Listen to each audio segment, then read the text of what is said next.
And the first example, he says, if you're walking in the counsel of the ungodly. Counsel is what? Advice, instruction. Yes.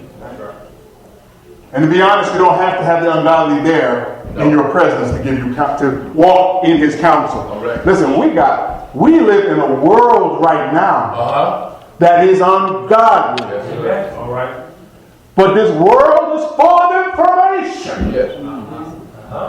Whether you mean to or not, you become a receiver of that information. You just got to turn on your radio, baby. Oh, radio, that's old-fashioned. My son says nobody listens to the radio anymore. You just turn on your television, baby. Oh, television, you're going to tell me that's old-fashioned. Yeah, you're right. You just turn on your computer, baby, or your tablet. Yes. And the world is streaming into you to tell you all kinds of things. Yes, sir. The information highway that you're on. Yes, sir. You just start to engage with these media. And you're right there on the highway. But do you realize that the source of their information is false? Yes.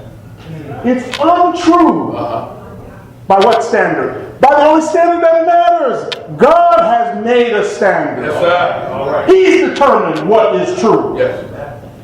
And so information that we receive from the world, this world that's so resistant to God, it's not trustworthy. No, sir. Yet it's so easy, isn't it? So easy to find yourself relying on that information. Hey, listen, you listen to anything over and over again, it's going to have an influence on what you think. Yes, sir. Yes, sir. You think you're so tough and so strong. I'm mighty in the Lord. But just fill your head. All right. Yes. Fill your head with a lot of garbage. All right. And you'll find out that the human mind is more like a computer than what you thought. Yes, sir. Garbage in, garbage out. What you feed your soul with, All right. it's what comes back out. It's what you start to think on. It's what you resolve to believe. It influences you in time. Oh, yeah. I know. I can meddle because I can meddle with me too. I got the same problem, but I can meddle with the TV watchers. Y'all listen better. I confessed to myself. I mentioned on Friday night. I found that I really like Preachers of LA. That's a pretty interesting show. And I wasn't able to catch it on TV because I can't figure out what channel it comes on. But they showed on the internet. You could get the old episodes on the internet. That's right. Yeah, so you can watch the old episode, and if I find that I can't watch all of it, I can come back and watch it again. But I gotta watch out for what I'm feeding into my mind. I better not be modeling myself after those guys on TV, especially not that show. Your brother's got some problems. But y'all know, it doesn't matter what we watch to some extent. There really isn't a lot of wholesomeness on television. No. And sometimes we like certain things. We like our cop shows. We like the reality shows perhaps. But there's some residue with that. Sometimes you can't get your hands clean from that once you put it in there. And it can change the way you think. All right. If you're not careful. That's right. If you're not measuring everything.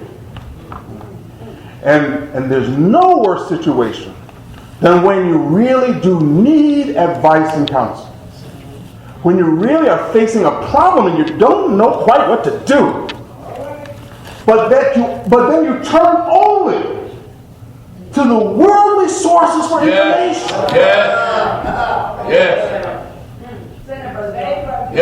If you went to a financial counselor and was talking about how it was getting difficult to pay your bills and keep your bills in line, and you laid out all your information, if this was a worldly man and you told him about how you're tithing, that'd be the first problem. He said, well, wait a minute now. Look at your situation. How can you give a tenth to the church? Yeah. And to be honest, that's just one example. I'm just giving one example. There's so many ways in which if you laid out a plan, your plan before a worldly counselor, I'm gonna keep myself until I'm married. I'm going to preserve my virginity. Tell that to some worldly friend that wants to give you advice. Let me tell you how you get a man. Oh, baby, you can't hold too tight to that now. You know these brothers out here today. Got to give a little taste of something. Worldly counsel is all around you. Yeah. And it doesn't hold to the standards and principles that God has. No, sir. Yes, sir. We got to realize something about us, too. There's something within our nature. There's a fallen man Yes. that will gravitate to what's untrue. So you got to know yourself. Don't be like Rehoboam, the son of Solomon. That's right. Yeah. Went to the old men who gave him some godly counsel about how to be king now that his father had died. So he said, you need to treat the people with kindness. You have to build them up. Your father taxed them a lot. Be lenient with them. Be kind to them. And then he went to his friends for counsel. They said, beat down them people even more. Be harder. Be tougher with them. There was something within Rehoboam that wanted to respond to his friends.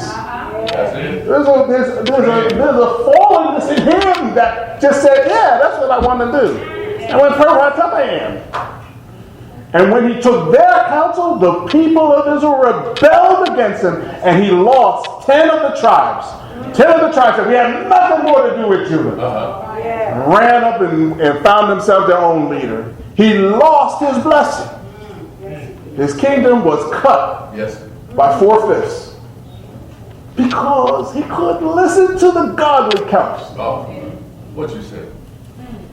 Because he just responded with that counsel that made him feel good, that tickled his ear. That's right. That's what's wrong with it. And we have to be mindful Yes. that walking in the counsel of the ungodly, it just leads to all kinds of error and confusion. But it leads in particular to one more thing, to one more phenomenon. Look at this next part of the verse. Nor standeth in the way of sinners. When you walk in ungodly counsel, baby, at some point you're going to end up around unbelievers. In the company of those who don't want to serve God. With the folks who don't believe the Lord. Eventually that counsel finds you in places where sinners are. That's right. All right. You're not with the saints anymore. You're not with the good folks anymore. No. Yeah, you won't have time for Bible study anymore. You got parties you got to go to. You got friends' houses that you want to be in.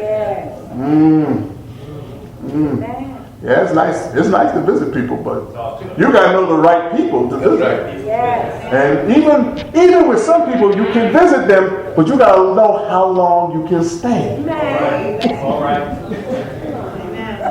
You got to know when the conversation turns a certain way, it's time to get up and say, okay, baby, isn't it good to see you?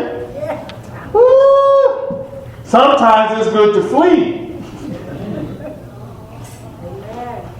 But unfortunately, once your head is full of ungodly counsel, you're now in a mode where you can just stand with the sinners. You've stopped progressing entirely. This is the people that you're comfortable with now. This is the company that you're keeping. Yes. All right. And we need to be mindful. There's no happiness in a company of sinners. It's happy for a time, but it won't last. It won't last. A lot of people believe this, and this is true of new baby saints. This is true of people who are new in the faith. They believe that they can have the same friendships that they had in the world. In fact, sometimes you get a word in your little ear that tells you you can hang out with them because you'll witness to them. You'll be able to influence them. You'll draw them to the Lord. And I forgot which radio evangelist was talking one time about his youthful life. He said he would go out and hang out with his friends and be drinking with them and smoking with them and witnessing to them about Jesus. And he said, I never made a convert. Not one friend came to the Lord. That's a deception of the enemy. It's a trick. That's what that voice in your head was about that. He was the lie of the devil. Yes. Oh, if I just hang with them, I can be a light. No, you can't. You look just like them. When you don't make a distinction and a difference in your life, you look just like the unsaved. So you have no influence. You're just spouting off words when you tell them something about Jesus. They spend far more time looking at your life than they do listening to your words. All right. So, there's no benefit. There's no real benefit to standing with the sinners in their company. But you know, there is a continuation of this digression. Because once you've gotten used to being in their company, I gotta go do that again. Once you walked in the council and then once you have stood in the way with them, you're going to take a seat at some point. All right. I'm comfortable now. Hey, let me get up. Let me rest these feet. You ain't going nowhere from this congregation of sinners. No, you come from here. And the lesson writer used the word, didn't he? He said you'll sit with the scorner. It means now this whole atmosphere is changing you. All right. Yes, you've been separated. Now, you are taking on a nature. I like that word scornful. Because in reality, we know when someone is really backsliding because they become one of the critics All right. of the church. Say it. You sit in those pews, look around at those hypocrites up there in the choir. Those hypocrites in the pulpit can share their opinion about folks.